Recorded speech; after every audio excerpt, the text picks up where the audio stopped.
When someone sins in any of these ways, if he has seen, heard, or known about something he had witnessed and did not respond to a public call to testify, he is responsible for his sin.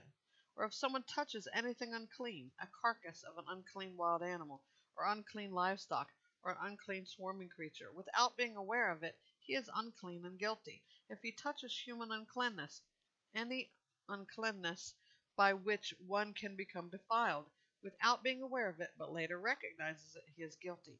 Or if someone swears rashly to do what is good or evil, concerning anything a person may speak rashly in an oath, without being aware of it, but later recognize it, he incurs guilt in such an instance.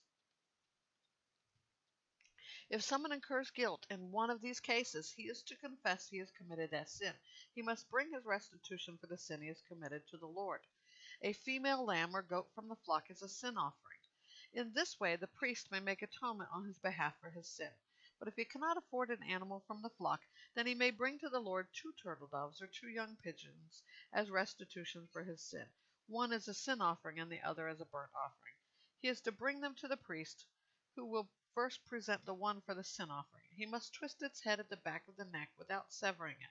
Then he will sprinkle some of the blood of the sin offering on the side of the altar, while the rest of the blood is to be drained out at the base of the altar. It is a sin offering.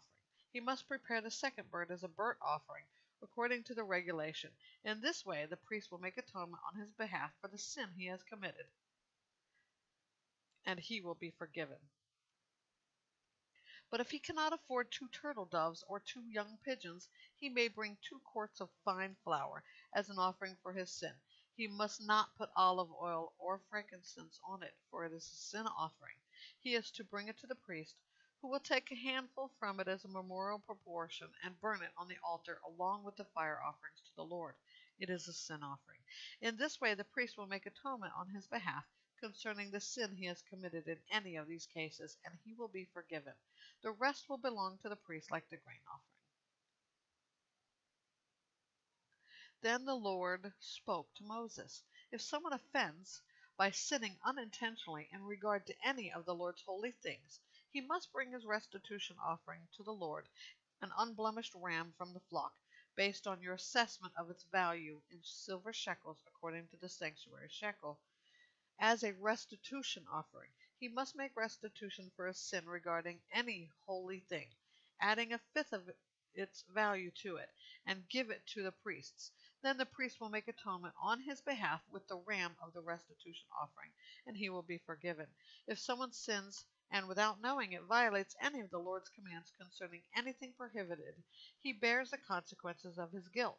He must bring an unblemished ram for the flock according to your assessment of its value as a restitution offering to the priest. Then the priest will make atonement on his behalf for the error he has committed unintentionally, and he will be forgiven.